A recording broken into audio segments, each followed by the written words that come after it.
Welcome to Magical Storybook English Nanny Bedtime Stories, a series of classic children's stories from around the world. Alice in Wonderland. Alice was tired of sitting on the riverbank and having nothing much to do. The sun was making her feel sleepy. She was just thinking about making a daisy chain when a white rabbit ran past and he was talking. "Dear, oh dear, I'm late," he cried, taking a watch from his waistcoat pocket. Alice had never met a talking rabbit before, and she had definitely never seen one with a waistcoat and a pocket watch. She decided to follow him. A moment later, he disappeared down a rabbit hole, and Alice leant inside to see whether she could see him. But the side of the rabbit hole gave way, and in she fell. Alice felt herself falling down through the earth, until, bang, she landed with a bump on a pile of dry leaves at the bottom. She looked up. The entrance to the rabbit hole was far above her. "Oh dear, I'll never be able to climb back up there," she thought.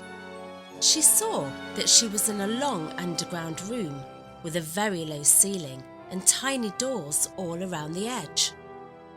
She kneeled down and looked through the keyhole of one of the doors and saw a beautiful garden on the other side. It was filled with bright flowers and water fountains. "Goodness, how beautiful it is," thought Alice. "If only I was small enough to get through the door." She tried opening it, but it was locked. "And I suppose that I'll need a key too." Sitting up, she saw a table nearby. On top of it was a key and a bottle with the words "Drink Me" on the label. Alice checked to see whether it had the words poison on it. She had read that anything marked poison would make you very ill. The bottle didn't have the word poison on it, so she took a sip. She thought, "it tastes like custard." Immediately, she began to shrink. Smaller and smaller she became, until she was the size of one of the little doors. "How curious," she thought. "Now I'll be able to go into the lovely garden," and she turned the handle. "Oh no," she cried, "I forgot that it was locked, and I've left the key up there on the table." Alice was now far too small to reach it. Then, as if by magic, a box appeared next to her. She opened it up, and inside was a cake with the words "Eat Me" written on it in currants. "I will eat it," thought Alice. "If it makes me taller, I'll be able to reach the key, and if it makes me even smaller, I'll be able to crawl under the door, so either way I'll get into the garden." Alice took a bite, and within seconds she was growing. "Whoa, goodbye, feet!" she shouted as she grew taller and taller. She grabbed the key from the table, but now she was too big to fit through the door again, and there was no more of the shrinking potion left. Alice was so upset that she began to cry. In fact, she cried so much that the long hallway began to flood with her tears. Suddenly she heard a voice. It was the White Rabbit. Oh dear, I really will be late now," he was panicking. When he saw a big, tall Alice, he dropped the fan and gloves that he was carrying and he ran away. "Come back," shouted Alice. She picked up the rabbit's fan and realised that it was making her shrink again. Smaller and smaller and smaller she became, much smaller than last time, until she was so small she found herself swimming in a river of her own tears. Alice dropped the fan before she disappeared altogether. The river carried her along and out through the keyhole of one of the doors. There was the White Rabbit again. "Marianne," he was shouting, "where are my gloves and my fan?" When he saw Alice, he spoke to her in an angry voice. "Marianne, he yelled. "What are you doing out here? Run home at once and fetch me my gloves and fan." Alice was so frightened that she ran off in the direction that the rabbit was pointing in without trying to explain his mistake.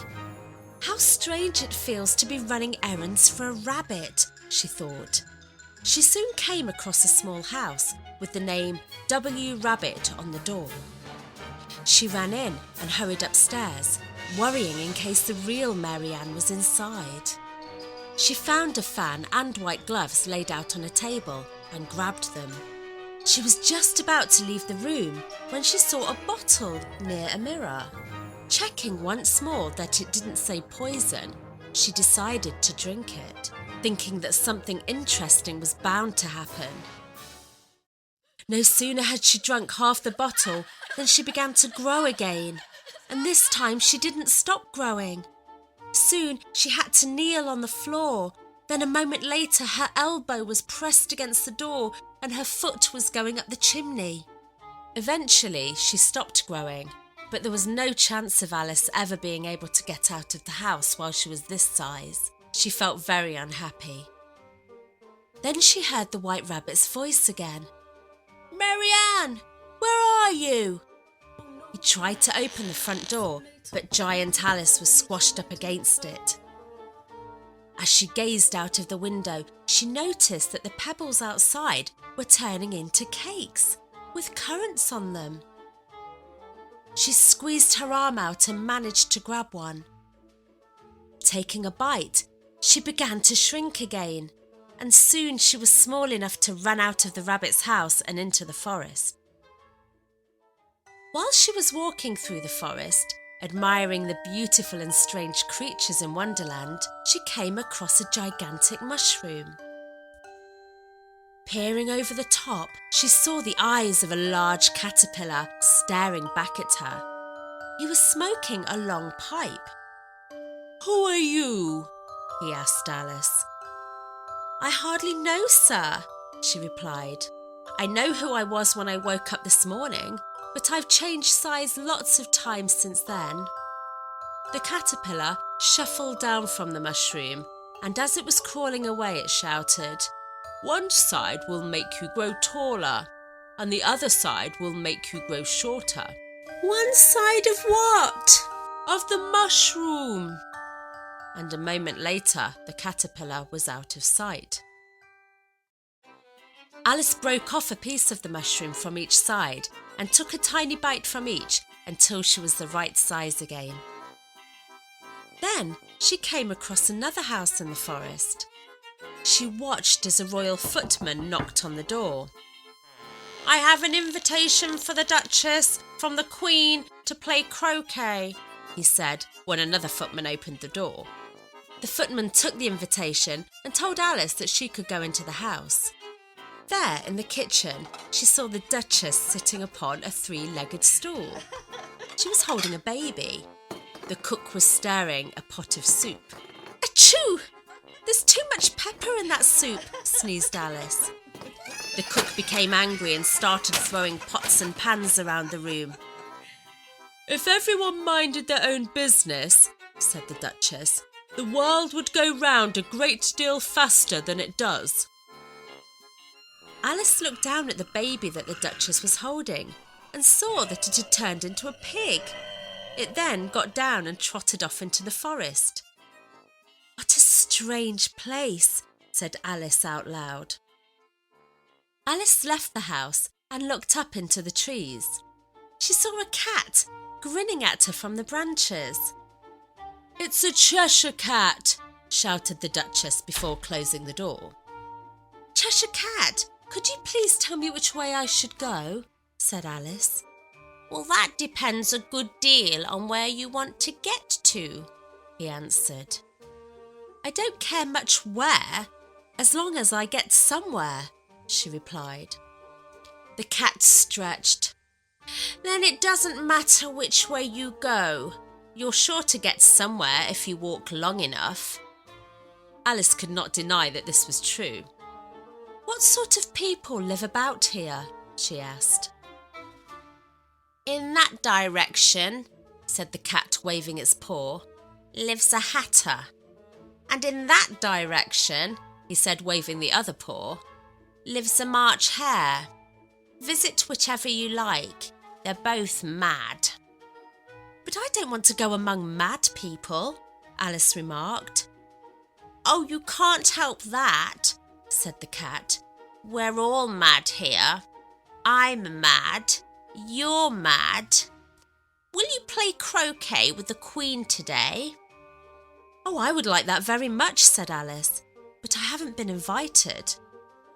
I'll be there, he said, and then he vanished, beginning with the end of the tail and then ending with the grin. Well, I've often seen a cat without a grin, she thought, wandering off, but I've never seen a grin without a cat. She walked on in the direction of the March Hare's house, deciding that he would be the most interesting. Outside the house, a long table was set. The March Hare and the Hatter were having tea, and a dormouse was sitting between them, fast asleep. They were all sitting at one end. No room, they cried out when they saw Alice approaching. There's plenty of room, she said, slightly annoyed by their rudeness, and she sat herself down at an empty chair. Have some wine, said the March Hare. I don't see any, said Alice. There isn't any, said the March Hare. Then it wasn't very civil of you to offer it, said Alice angrily. Well, it wasn't very civil of you to sit down without being invited, said the March Hare. The March Hare and the Mad Hatter continued to be unfriendly and talk in riddles. Nothing they said seemed to make much sense, and if it did, it was generally rude. Alice spent some time with them until she couldn't bear it anymore, and she stood up and walked off. She noticed that one of the trees had a door in it. It was open, and she went inside. She found herself back in the hallway at the bottom of the rabbit hole. She grabbed the key from the table and took a bite of the mushroom. She was soon small enough to walk through the doorway. On the other side was a large rose bush. The roses on it were white, but there were 3 gardeners who were actually playing cards, painting them red. Look out, 5, shouted one whose body was actually the 7 of spades. Don't go splashing paint over me like that. The 3 men then got into a quarrel. Alice asked them why they were painting the roses red, and they explained that they should have planted a red rose bush and that they accidentally planted a white one. If the Queen were to find out, she'll cut off our heads, so we're painting them before she sees. Suddenly, one of them shouted, The Queen! The Queen! And the 3 of them threw themselves down on the ground. Alice heard footsteps and a grand procession of playing cards came marching towards her. Following them were the royal children, covered in red hearts. Among them was the White Rabbit, who was running in a nervous, hurried manner and smiling at everything that was said. Then she saw the King and Queen of Hearts arriving. They all stopped when they saw Alice and stared at her. "Who is this?" said the Queen of Hearts severely. "What is your name, child?" "My name is Alice, Your Majesty," said Alice. Then the Queen turned her head towards the gardeners and then to the white rose bush. She went crimson with rage. "Off with their heads!" she yelled. As the procession moved on, Alice picked up the gardeners and hid them behind a pot for protection. Then they quietly joined the rest of the cards. When she caught up with the royal household, the Queen asked Alice whether she played croquet. Alice clapped and answered yes. "But where is the Duchess?" she whispered to the White Rabbit. "She's under sentence of execution," he replied. "She boxed the Queen's ears." "Get to your places," the Queen ordered, and the game began. Alice was most surprised when she was handed a mallet that was a live flamingo. It just wouldn't keep still. As soon as she held it out in front of her, it bent its neck to look at her. It was twisting and wriggling all over the place, and Alice couldn't help but laugh.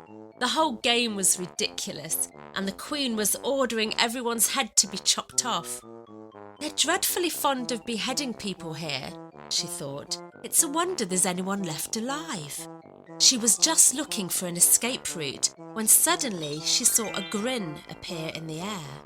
It was the Cheshire Cat. "How are you getting on?" it asked.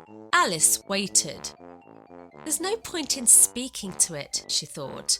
Not until its ears have come, or at least one of them. When the cat's head appeared fully, Alice began to complain about the game. "Off with his head," said the Queen when she saw the cat. She really did have only one way of settling difficulties.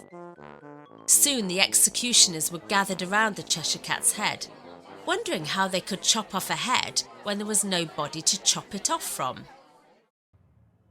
"Come on, the trial's about to begin," she heard someone shout, and everyone began to run towards the palace. Inside, the King and Queen were sat on their thrones, and the Knave of Hearts playing card was standing in front of them in chains. In the middle of the room was a table with a tray of tarts on it. Then the White Rabbit appeared and read the words on a scroll of parchment.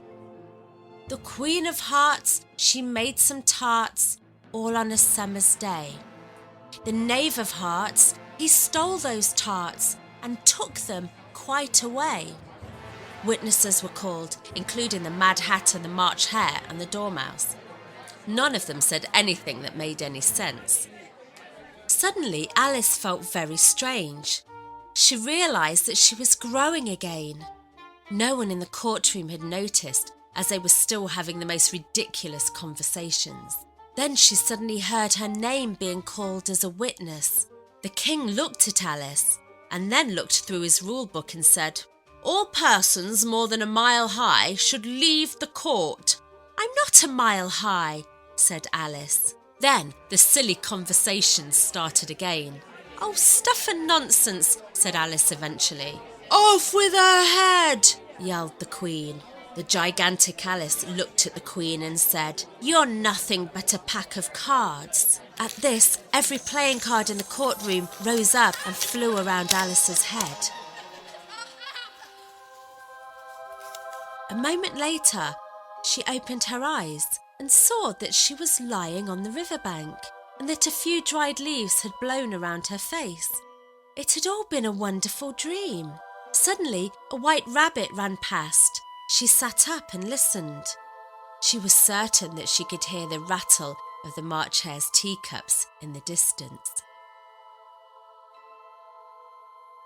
And to hear more of our magical storybook English Nanny bedtime stories, visit our website at www.magical-storybook.com.